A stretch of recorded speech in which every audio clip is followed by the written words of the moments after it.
اگر فلسطین، کشمیر اور مسلمانوں کے دیگر مظلوم ممالک کا مسئلہ حل کروانا ہے نا، اور تم چاہتے ہو کہ یہ مسئلہ حل ہو جائے، تو حل بتا رہا ہوں، چاہو تو امپلیمنٹ کر لو، اور اگر نہیں امپلیمنٹ کرو گے تو اسی طریقے سے اپنی دنیا کے اندر آپس میں لڑتے مرتے رہو گے، ایک دوسرے کے خون مارتے رہو گے، گردنیں اڑاتے رہو گے، اور مذہب کے نام پر اسی طریقے سے خون آشام جنگیں جاری رہیں گی۔ کیوں؟ کیونکہ اس دنیا کے اندر دنیا کے انسان آپس میں لڑ رہے ہیں۔ کس وجہ سے؟ کیونکہ انہوں نے خداؤں کو بنا کے رکھا ہوا ہے، ایک سچے اللہ کے مقابلے پر زمینی خدا بنائے ہوئے ہیں، ایک اللہ کے مقابلے پر باطل خدا بنائے ہوئے ہیں، ایک اللہ کے مقابلے پر پوجا کروائی جا رہی ہے ان سب کی، ایک اللہ کے مقابلے پر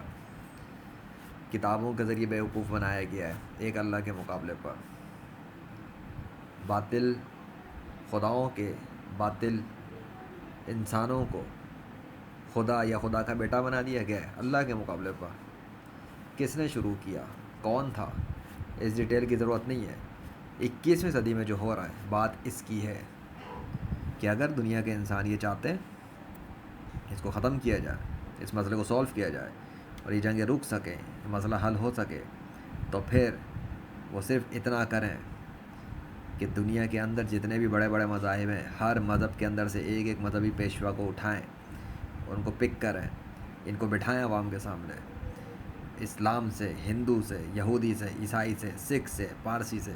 ہر مذہب سے اٹھایا جائے جو جو الگ الگ خداؤں کو ماننے والا ہے، اور ان سب کو عوام کے اندر بٹھایا جائے اور لائیو میڈیا لگایا جائے، اور لائیو میڈیا عوام کے سامنے ان سب کو بٹھا کے مذہبی پیشواؤں کے درمیان میں ان کو بولا جائے کہ یہ فیصلہ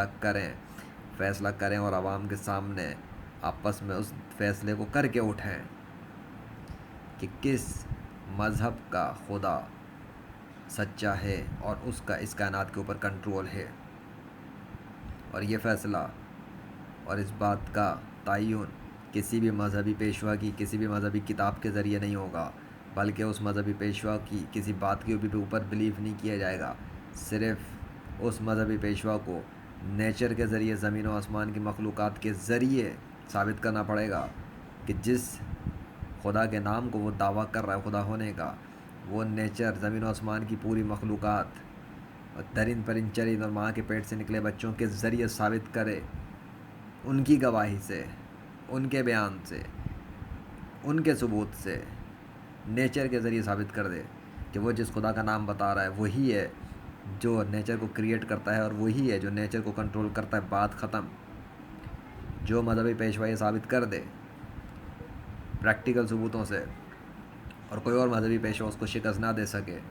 تو وہی مذہبی پیشوا جو ناقابل شکست رہے گا، وہی سچا دین کا اور سچے خدا کا، اور اس سچے خدا کے جو بھی اس مذہب کا پیشوا یا بانی ہے اس کا سچا پیروکار تسلیم کیا جائے گا، اور اس کے مقابلے پہ باقی تمام مذہبی پیشوا جھوٹے مانے جائیں گے، جھوٹے تسلیم کیے جائیں گے، اور ان سب کے خدا باطل قرار دیے جائیں، اور یہ عوام کے سامنے، میڈیا کے سامنے ہونا چاہیے۔ مذہب کے خداؤں کے نام پر صدیوں سے لاکھوں کروڑوں انسانوں کو مار دیا گیا، صرف اس لیے کہ مختلف مذاہب کو دنیا میں کریٹ کر کے مختلف خداؤں کے نام پر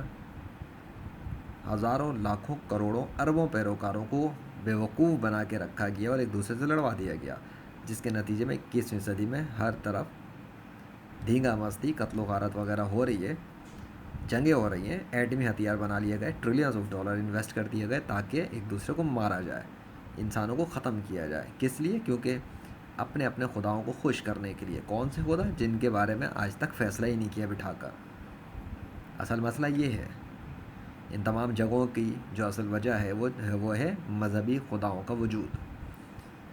یا تو سارے کے سارے خدا باطل ہیں، یا سارے ہی خدا سچے ہیں، یا پھر کوئی ایک خدا سچا ہے، اور جو خدا سچا ہے یا تو اس کو مانا جائے،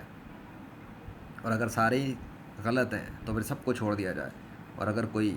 سارے ہی سچے ہیں تو پھر سب کو مانا جائے۔ اگر سب جھوٹے ہیں تو بھی لڑائی کا ریزن نہیں، اگر سب سچے ہیں تو بھی لڑائی کا ریزن نہیں بنتا، لیکن اگر کوئی ایک سچا ہے تو پھر سب کے سب اس کے آگے سرنڈر کریں، اور یہ فیصلہ نیچر کے ذریعے ہو، عوام کے سامنے، میڈیا کے سامنے 21ویں صدی میں۔ اگر یہ نہیں کرو گے تو اسی طریقے سے لڑتے مرتے رہو گے۔